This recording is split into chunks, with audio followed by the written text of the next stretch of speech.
10:26, welcome back. Who doesn't love taking a bite out of a juicy burger? Just saying those words, man, just sends me. Whew. We're gonna take a bite out of the surprising history of the hamburger in addition to the actual thing with our next guest. Joining us live this morning is burger scholar George Motz. Motz, close. Motz, okay. Here I am thinking about food. Motz. George Motz. First and foremost, well, thank you for being here. What exactly is a burger scholar?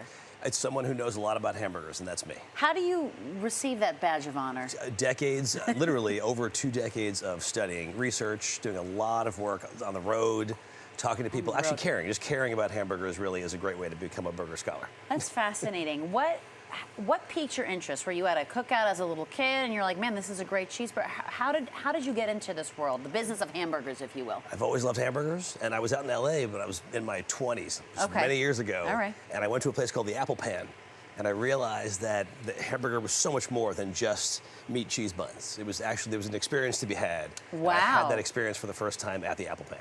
I love that you've looked at the hamburger with these eyes. Now, we are going to do a little fun history trivia quiz situation here so that you can teach us about the history of the burger. I can. Are we ready? I've got some trivia for you. Ready? Okay, this is the first one. What came first, the hot dog or the burger? Am I asking you or are you asking me? I know the answer. Don't ask me the question. Okay. You're going to ask me. Look at me. I'm doing your job. Okay. What do you think came first? I have no idea, but I'm going to guess. I want to say the burger for the purpose of the segment. You're wrong, actually. Sorry. Wow. Well, I am not a burger scholar. Hot dog was one of the very first portable foods in America. Makes sense. Came from, not surprisingly, came from Frankfurt, Germany. Yes. The Frankfurter. That I did know. It actually precedes the hamburger as a portable food in America by over 10 years, we think. What? That's right. Yeah. Okay, then. There you go. Well, there we go. I've learned something new today. You're right. Now I'll let you ask question number 2. Sure. What's number 2? Number 2. Ask yourself the question. I don't know. Why is it called a hamburger? Oh, do you know why it's called a hamburger? I have not the slightest. Because you hold it in your hand? No. No, try again. Hamburger. I'll give you a hint. It's maybe a destination thing where it's from. Hamburg. That's right. Hamburg, Germany. Okay, a lot of stuff coming, a lot of good meat coming out of Germany. A lot of good ethnic food came out of Germany 150 years ago for sure. And one of them was the Hamburg. From Hamburg, Germany, it came to the United States as something called a Hamburg steak. Oh. People who were immigrating from Germany to the U.S. about 150 years ago brought with them something called the Hamburg steak. It was eaten with a knife and a fork, and it became portable when it came to America. That was the history of the hamburger. Wow. Right. Okay, Germany. The next question that you have for us is what is on an authentic Hawaiian burger? Do you know what would you think would be on a Hawaiian burger? I want to say pineapple. Of course, right. Why? Because of Hawaii. Hawaiian. Right. Actually, authentic Hawaiian burger is not a pineapple burger. What is it? You can find those in hotels in Hawaii. Okay. Yeah, but it actually was invented in Ottawa, Canada. Okay. Right. So somebody was trying to, back in the 60s, somebody was trying to make a hamburger more exciting, and they put a pineapple on it. So the real Hawaiian hamburger, the true Hawaiian regional specialty is something called a loco moco. A loco moco, what does that entail? It's basically a bed of rice with a hamburger patty on top, brown gravy, and a fried egg. Oh, that's an actual regional, that's an authentic hamburger in Hawaii. Do you have, there's a burger for every state, I'd imagine? Actually, there's not. There's not? There's regions, but pretty much not every state has been blessed with a regional hamburger, that's for sure. Is there one in New Jersey? Of course, yeah. I mean, there is, well, yes. I mean, the slider is a Jersey thing for sure. I love that. We have all the tools. Yes. You may as well make us some burgers right here. I'll make you a burger. I'm going to show you a real quick way to make a burger. What kind of meat are we using?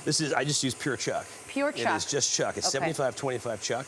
All right. The best way to be a success in the kitchen with the hamburgers is to keep it simple, right? This is just 75-20 is a high fat that I can do, content. and I love that you're doing it here because I live in an apartment. I don't have a grill, so I often cook on a cast iron skillet on my stovetop. Exactly. That's the best way to do it because you know why?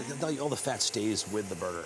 Ooh. And it's sort of like a burger confit, if you will. It's basically the flavoring is always usually fat and some salt. It is. So what we're going to do is this is the burger we make in the restaurant. I have a restaurant called Hamburger America in Soho. Yes. And the first thing we do for a smash burger is we dope the bun. We toasted the bun. Oh, then we do something called doping, which is where you literally just take some mustard. Simple. Onion. That's a good kind of dope. This is just classic, like just diced onion, right? Yep. That's all the good stuff. Yeah. And some pickles, right? 2 pickle chips. That's it, done. Beautiful. Oops. I'm gonna smash this one. Ready? Oh, I was wondering if that's why it was a small hunk of meat. The smashula. with your face on it. That's right. Is that a spatula for smashing? It's my thing, yep. That's great. Yep.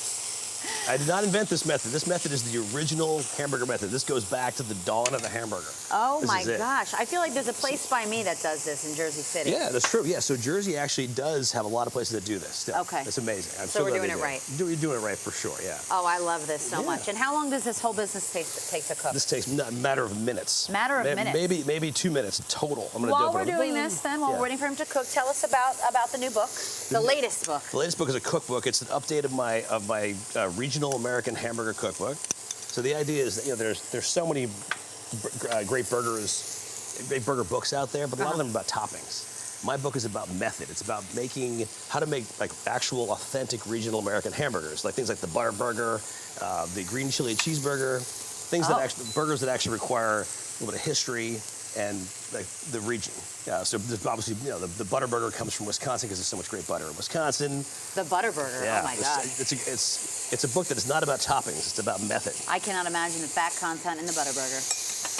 Cheese on. Listen, it's all good fat though. Is this yellow American or are we looking with good cheddar? old yellow American. Okay. No cheddar. No cheddar, not that fancy. American is designed to melt. It's engineered to melt. It was made for the burger. Yes, and actually, American cheese is having a really good moment right now because you can find organic, all natural. Wow. That's not the stuff from the old days. And they make it dairy-free too. That's right. We're done. That's it. Look at that. This is it. Beautiful. That's it. You saw how easy that was, right? You saw how easy that I am. I'm realizing that I can absolutely do this myself. And we can do this, yes. And you at home can do it too. He's going to plate. By the way, don't forget to grab your copy of the latest book, The Great American Burger Book, and you can get it wherever you buy your favorite books. George, thank you so much. Thanks for having me. Can't wait to bite in.